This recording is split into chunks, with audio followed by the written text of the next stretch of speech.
Dhaka university DUCSU নির্বাচন করতে গিয়ে আমরা যতটুকু জানার সুযোগ হয়েছে, ঘাম ঝরেছে, শুধু ঘাম ঝরেনি, কোনো সময় আমাদের কাছে মনে হয়েছে যে আমরা সিটকে পড়ে যাচ্ছি, ইলেকশনটা বন্ধ হয়ে যাচ্ছে। কোনো সময় এরকম মনে হয়েছে যে রেজাল্ট ডিক্লেয়ার করা যাচ্ছে না। রেজাল্ট ডিক্লেয়ার করার কথা রাত 8টায়, রেজাল্ট ডিক্লেয়ার করার কথা রাত 10টায়, সেই রেজাল্ট ডিক্লেয়ার করতে তো পরের দিন সকাল 10টা বেজেছে। আমি এখনো এলাকায়, আমাকে এক জায়গায় নমিনি করা হয়েছে, পটুয়াখালী 2 বাউফল আসন। আমাকে আমার লোকেরা বলে যে মাসুদ ভাই এখনো আসতে হলে আমাদেরকে একটু প্রিপারেশন নিয়ে আসতে হবে। What is the scenario? এলাকায় যেতে হলে যদি আমাদের প্রস্তুতি নিয়ে যেতে হয় এখনই, তাহলে ইলেকশনের দিন কি প্রস্তুতি নিতে হবে আমাদের? ওসি সাহেব বলেন, ডিসি সাহেব বলেন, ওনাদেরকে জানিয়ে যেতে হয় আমাদেরকে যে ভাই আমাদেরকে একটু জানিয়ে আসবেন, কারণ আপনারা কখন আসেন, কখন কোথায় কি হয়, আমাদের একটা টেনশন থাকে। তো এখনই যদি টেনশন ডিসির থাকে, এসপির থাকে, ওসির থাকে, তাহলে লেভেল প্লেইং ফিল্ড বা প্রশাসনের এই কর্তব্যের জায়গাটা আমি মনে করি যে এটা কনসার্ন হওয়া উচিত আমাদের। সরকারের জন্য এখনই ইলেকশনের স্বাধীন ও নিরপেক্ষ নির্বাচন কমিশন এটা নিশ্চিত করা প্রয়োজন। এটা নিশ্চিত করতে গিয়েই জুলাই সনদের বাস্তবতাটা আমাদের সামনে খুব অনিবার্য একটা প্রসঙ্গ। এখন জুলাই সনদ যেটা প্রকাশিত হয়েছে ইতিমধ্যে, এটা নিয়ে রাজনৈতিক দলের পক্ষ থেকে কিছু সংযোজন বিয়োজনের প্রসঙ্গ তোলা হয়েছে। আমি খুব গুরুত্বের সাথে উপলব্ধি করি যে এই নির্বাচন নিয়ে আমরা যারা কথা বলি, আমার কাছে কোনো সময় খুব বিস্ময়কর মনে হয় যে আমরা ঠিক এমনভাবে কথা বলছি যেন স্বাভাবিক প্রক্রিয়ার একটা সরকার চলে গেছে এবং স্বাভাবিক একটা নির্বাচনের মধ্যে আমরা পড়েছি। বিষয়টি কিন্তু তা না। আমাদের বিগত 15 বছরে ইনস্টিটিউশনগুলো শেষ করা হয়েছে, রাজনৈতিক দুর্বৃত্তায়ন হয়েছে, আমরা 15 বছর ভোট দিতে যাইনি, ভোট দিতে পারিনি। তার প্রেক্ষিতে একটা সরকারের বিপ্লবের মধ্য দিয়ে, অভ্যুত্থানের মধ্য দিয়ে পরিবর্তন হয়েছে এবং 3 দিন আমাদের কোনো সরকারও ছিল না। আমরা এখন যে সংবিধানের কথা বলি, আমরা 3 দিন কোন সংবিধানে ছিলাম, এখন কোন সংবিধানে আছে? এই সংবিধান জাতির জন্য অত্যন্ত গুরুত্বপূর্ণ, নির্বাচন খুবই গুরুত্বপূর্ণ। আমরা এই কথা যখন বলি, কেউ মনে করেন যে জামাত ইসলামী নির্বাচন চায় না, কিন্তু অত্যন্ত মজার ব্যাপার হচ্ছে জামাত ইসলামী একমাত্র দল বলতে হবে যারা 300 আসনের নির্বাচনের প্রার্থী দিয়ে মাঠে কাজ করছে। কিন্তু প্রশ্ন হচ্ছে যে এই জুলাই সনদের কার্যকারিতার প্রশ্নে যখন আমাদের কথা ওঠে, তখন আমরা পরবর্তী সরকারের কথা বলি। পরবর্তী সরকারের কথা একটু আগে আমি নেতৃবৃন্দের কাছে শুনলাম যে কে বলেছে এটা মানবো না, বলেছে তো রাজনৈতিক নেতৃবৃন্দের কাছ থেকে। তো আমরা এটা শুনেছি যে আমরা সরকারে গিয়ে এগুলো কোনোটা রাখবো না, শুনেছি তো আমরা, এগুলো রেকর্ড আছে তো।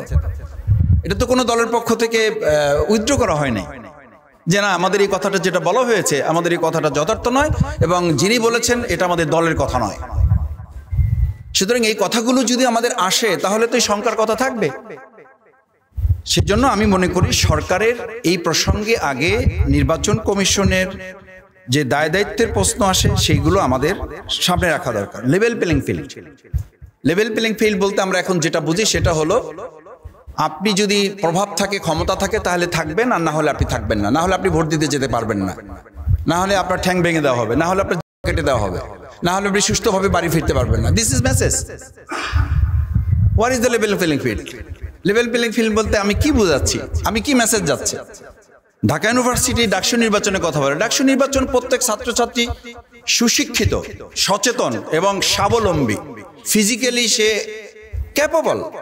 কিন্তু একজন 70 বছরের মানুষ যখন গ্রামে ভোট দিতে যান, শিক্ষার দিক থেকে, সচেতনার দিক থেকে তিনি তো ঠিক একইভাবে ঢাকা ইউনিভার্সিটির কোনো একজন ছাত্র বা ছাত্রীর মতো, শিক্ষার্থীর মতো তিনি তাৎক্ষণিকভাবে একটা প্রেস ডেকে বা একটা প্রেসের কাছে গিয়ে, একটা সোশ্যাল মিডিয়ার কাছে গিয়ে তিনি কি প্রতিবাদ করার মতো সামর্থ্য রাখেন?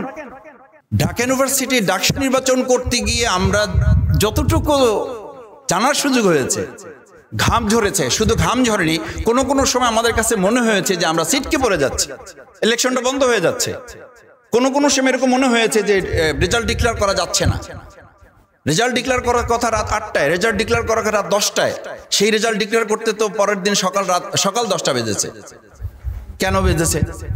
কেন ইউনিভার্সিটির পার্শ্ববর্তী এলাকায় লোক জড়ো হয়েছে? কেন টোটাল প্রশাসনকে ইনভলভ হয়ে বলতে হয়েছে? যদি এটা হয় তাহলে একটা ছোট্ট ক্যাম্পাস মানে বাংলাদেশের তুলনায় এটা একটা ছোট্ট জায়গা, সেই জায়গাটাতে যদি গোটা প্রশাসন, রাজনৈতিক দল, শিক্ষার্থী ইনভলভ হয়ে করতে, তাহলে এত লক্ষ কেন্দ্রকে পাহারা দেওয়ার দায় দায়িত্ব এই সরকার কিভাবে রাজনৈতিক দলগুলোর সাথে আলোচনা করা ছাড়াই একটা ডেট দিয়ে আমরা রোড টু ইলেকশনের দিকে চলে যাচ্ছি? কোন আস্থার উপরে ভিত্তি করে? আমি লেভেল প্লেইং ফিল্ডের জায়গায় আমাদের তো প্রতিদিন আমাদের কাছে, আমার মোবাইল অন্তত 50টা মেসেজ আছে, কালকে অমুককে মেরেছে, কালকে সোশ্যাল মিডিয়ায় একটা মত প্রকাশের জন্য তাকে ধরে এলাকায় মারধর করা হয়েছে, তার পরিবারে বাবা মাকে হুমকি দেওয়া হয়েছে, আপনি দল ছাড়েন, না হলে এই দল থেকে আপনাকে এখান থেকে এলাকা থেকে বের করে দেওয়া হবে, আপনি ঢাকায় থাকেন এলাকায় আসবেন না, এলাকায় থাকেন এলাকা থেকে চলে যান। এটা তো হচ্ছে এখনকার। এরপর যখন আমরা আরো একটু ইলেকশনের মধ্যে প্রবেশ করব, আমি তো মনে করি তখন লেভেল প্লেইং ফিল্ডের প্রশ্নে আমাদের আরো অনেক ঝুঁকির মুখে পড়তে হবে। সেই জায়গাটা আমি মনে করি যে আমাদের নির্বাচন কমিশন তাদের দায়িত্বের গুরুত্বপূর্ণ অংশ হচ্ছে যে আমি পোস্টার নিয়ে আলোচনা দেখতেছি, পোস্টার লম্বা হবে, বড় হবে, কালার হবে না, তারপরে মাইকিং 5টা হবে 7টা হবে না, এই সমস্ত বিষয় আলোচনা খুবই গুরুত্বপূর্ণ। কিন্তু তার চেয়ে গুরুত্বপূর্ণ পলিটিক্যাল পার্টি কালচার, কোন সিস্টেম, কোন চেঞ্জ কি আমাদের হয়েছে? আমরা কি কোনো রিফরমেশন আমাদের মধ্যে নিয়ে আসতে পেরেছি? চিন্তার মধ্যে, দর্শনের মধ্যে, ফিলোসফিতে আমাদের কোনো পরিবর্তন এসছে? আমার কাছে তো তা মনে হয় না। আমি এখনো এলাকায়, আমাকে এক জায়গায় নমিনি করা হয়েছে, পটুয়াখালী 2 বাউফল আসন, আমাকে আমার লোকেরা বলে যে মাসুদ ভাই এখনো আসতে হলে আমাদেরকে একটু প্রিপারেশন নিয়ে আসতে হবে। What is the scenario? এলাকায় যেতে হলে যদি আমাদের প্রস্তুতি নিয়ে যেতে হয় এখনই, তাহলে ইলেকশনের দিন কি প্রস্তুতি নিতে হবে আমাদের? ওসি সাহেব বলেন, ডিসি সাহেব বলেন, ওনাদেরকে জানিয়ে যেতে হয় আমাদেরকে যে ভাই আমাদেরকে একটু জানিয়ে আসবেন, কারণ আপনারা কখন আসেন, কখন কোথায় কি হয়, আমাদের একটা টেনশন থাকে। তো এখনই যদি টেনশন ডিসির থাকে, এসপির থাকে, ওসির থাকে, তাহলে লেভেল প্লেইং ফিল্ড বা প্রশাসনের এই কর্তব্যের জায়গাটা আমি মনে করি যে এটা কনসার্ন হওয়া উচিত আমাদের। তৃতীয় যেটা আমি বলবো সেই জায়গাটা হচ্ছে, দেখেন আমরা ইলেকশনের জন্য আমাদের এখানে 4টা মূল কনসার্ন আমরা খুব গুরুত্বের সাথে বলেছি। আইন শৃঙ্খলা রক্ষায় যারা আছেন তারা একদম শেপ নিয়ে বসে আছেন। আমি এটা একেবারে সবার জন্য কমন বলছি না, শেপ নিয়ে বসে আছেন। সামনে একটা ক্ষমতায় আসতেছে একটা দল, সেই দলের আনুগত্য পরায়ণ হয়ে কাজ করে তাদের নেক নজরে পড়ার একটা চূড়ান্ত কম্পিটিশন চলতেছে, একটা প্রতিযোগিতা চলতেছে। আমি কিভাবে পরবর্তী যে পার্টি ক্ষমতায় আসতেছে, এটা একটা অ্যানালিসিস আমাদের দেশে আছে আর কি, একটা পারসেপশন আছে, এবং সেই পারসেপশনটা আমরাও তুলে ধরেছি। আমরাও রাজনৈতিক নেতৃবৃন্দের পক্ষ থেকে এরকম একটা কথা বলা হয়, আমরা ক্ষমতায় আসতেছি, আমরা অমুকে প্রধানমন্ত্রী হবে, অমুকে প্রধানমন্ত্রী হবে, অমুকে রাষ্ট্রপতি হবে। আমরা তো ভাগ বাটোয়ারা করে শেষ করে দিয়েছি। ভাগ বাটোয়ারা করে শেষ করে দেওয়ার কারণে, প্রশাসনের কাছে মেসেজের কারণে তারা এখন অতিরিক্ত আনুগত্য পরায়ণ হয়ে কোথাও মানে এমন সেবাদাসে পরিণত হয়ে কিছু ত্রুটি বিচ্ছিত হয়েছে, ক্ষমা সুন্দর দৃষ্টিতে দেখে আমাদেরকে কাঁধে কাঁধ মিলে দেশ এবং জাতি গড়ার কাজে সামনের দিকে এগিয়ে যেতে হবে। দুর্ভাগ্যজনক। এই স্টেটমেন্ট দিয়ে স্টেট চলবে না। এই স্টেটমেন্ট তো আমরা দেখেছি, যাদের গ্রেপ্তার করার কথা তারা স্টেটমেন্ট দিয়ে দুঃখ প্রকাশ করছেন, তারা স্টেটমেন্ট দিয়ে বিচার চাচ্ছেন, অথচ তারা দায়িত্বে আছেন। প্রযুক্তির ব্যবহার আমরা যদি বলি, প্রযুক্তির ব্যবহার আমরা কতখানি করতে সরকার প্রস্তুতি নিয়েছে আমরা জানি না। সংস্কার কমিশনের মাধ্যমে প্রস্তুতি, জুলাই সনদের আইনি ভিত্তি তো আমরা এখনো করতে পারিনি। জুলাই সনদের আইনি ভিত্তিটা তো আমাদের জন্য অত্যন্ত তাৎপর্যপূর্ণ, কারণ এটার উপরে ভিত্তি করেই আমাদের নির্বাচনে কিছু বাধ্যবাধকতা আসবে। আমি ক্যান্ডিডেট হিসেবে আমার বাধ্যবাধকতা আসবে, রাজনৈতিক দল হিসেবে যারা আছেন তাদের কিছু বাধ্যবাধকতা আসবে। সেই জায়গায় আমি রাজনৈতিক দলের কিছু করণীয় কথা কয়েকটা বলে আমি শেষ করে দেবো। গণতান্ত্রিক আচরণ বজায় রাখা। গণতান্ত্রিক আচরণে আমাদের কি এমন আমরা আচরণ বজায় রাখতে পারছি? আমাদের বক্তব্যের, আমাদের কথার মধ্যেই তো আমরা কোনো সৌজন্যতা এখনো ফিরে নিয়ে আসতে পারিনি। এখন কোনো টক শোতে কেউ বসতেও ভয় পায়, আগে সে জিজ্ঞেস করে আমার টকশো সহপার্টনারকে, টকশো সহপার্টনারকে, এটা না জেনে সে যেতে চাচ্ছে না কেন ভাই? আপনি সংসদে আস্থা রাখবেন, নির্বাচনে আস্থা রাখবেন, কিন্তু টকশোতে 3 জনে আস্থা রাখা যাচ্ছে না। প্রডিউসার যিনি থাকেন বলেন যে মাসুদ ভাই অমুকে আসবেন, আপনি যদি একটু ওনার ব্যাপারে রাজি হন তাহলে আমরা একটু ওনাকে ডাকতে চাই। তাহলে এই কোশ্চেন আমাকে বলা হলো কেন? বলছে মাসুদ ভাই এখন এটা একটা কমন কনসার্ন হয়ে গেছে, 3 জন মিলে টকশোতে থাকা যাচ্ছে না। প্রডিউসার ভয় পান যে এই 3 জনের মধ্যে ওখানে এমন পরিস্থিতি তৈরি হবে যে আইন শৃঙ্খলা বাহিনী নিয়োগ করতে হতে পারে, এবং সেই সিনিয়রিগুলো তো আমরা দেখতে পাই। আপনি ওখানে আলোচনা হচ্ছে রাজনৈতিক দলগুলো কিভাবে জনগণের মধ্যে ঐক্য বিনির্মাণ করতে পারে। যারা ঐক্য বিনির্মাণের করার জন্য বয়ান দিচ্ছেন তাদের মধ্যে যে অনৈক্য তৈরি হয় সেটা তো গোটা জাতিকে বিভক্ত করে ফেলছে। কি ঐক্যের আলোচনা হচ্ছে ওখানে? কি ঐক্যের মেসেজ দিচ্ছে আমরা ওখানে? টেবিল চাপড়ানো হচ্ছে, একজন উঠে দাঁড়িয়ে যাচ্ছে।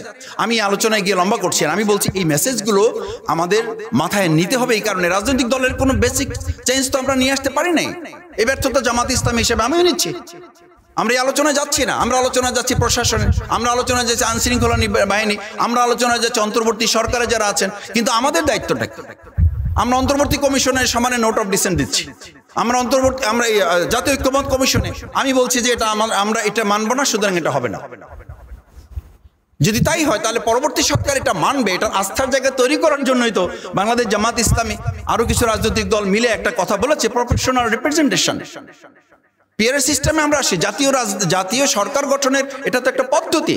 আমরা যে ফ্যাসিস্ট থেকে স্বৈরাচার যেন আর কোনো সরকার এককভাবে এই দেশের মানুষের মালিকানার জায়গায় পৌঁছার একটা মানসিকতা তার মধ্যে তৈরি করতে না পারে, সেই জায়গাটার জন্যই তো আমরা বলছি যে প্রফেশনাল রিপ্রেজেন্টেশনে সকল ছোট বড় দল যারা আছে সেই জায়গাটা কিছু সেখানে লিমিটেশনস আছে। আমরা বলছি যদি এটা মানে অ্যাটেনশনে নেওয়া হয়, তারপর আলোচনার মাধ্যমে ছোটখাটো বিষয়গুলো আমরা সেখানে সমাধানের রাস্তা বের করতে পারবো।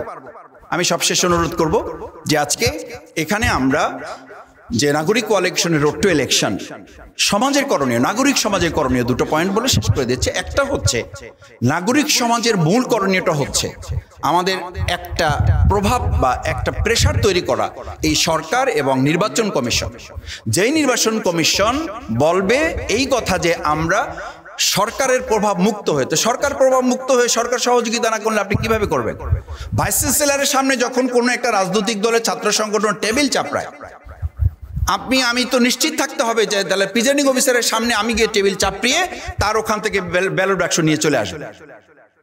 কি হয়েছে তাহলে আমাদের এই যে আইন শৃঙ্খলা রক্ষাকারী বাহিনী ছিল তো ডাকসু ইলেকশনে, কিন্তু আইন শৃঙ্খলা রক্ষাকারী বাহিনীর কাছ থেকে আমি বারবার শুনেছি যে সামগ্রিক সহযোগিতা না হলে শুধুমাত্র আইন শৃঙ্খলা রক্ষাকারী বাহিনীর পক্ষ থেকে আমরা ইলেকশনটা সুষ্ঠু করতে পারবো না। আমি নাগরিক সমাজের প্রতি দুটো কথা বলছি। এক, নাগরিক সমাজের মধ্যে এই প্রভাব তৈরি করতে হবে যে সরকার এবং ইলেকশন কমিশন দুটো মিলে একটা সমন্বয় করা। নাম্বার টু হচ্ছে নাগরিক কমিশন ভোটারদের এই সচেতনতা তৈরি করা যে আমরা প্রত্যেক জায়গায় সরকারের সহযোগিতা নিয়ে না, বরং নাগরিক সমাজই ওখানে প্রধান এলিমেন্ট হিসেবে কাজ করবে, যাদের সচেতনতার মাধ্যমে প্রশাসন কাজ করতে বাধ্য হবে এবং এককভাবে তারা না, বরং নিরপেক্ষতার জায়গা থেকে একটা ভূমিকা পালন করবে। সবাইকে ধন্যবাদ জানাচ্ছি।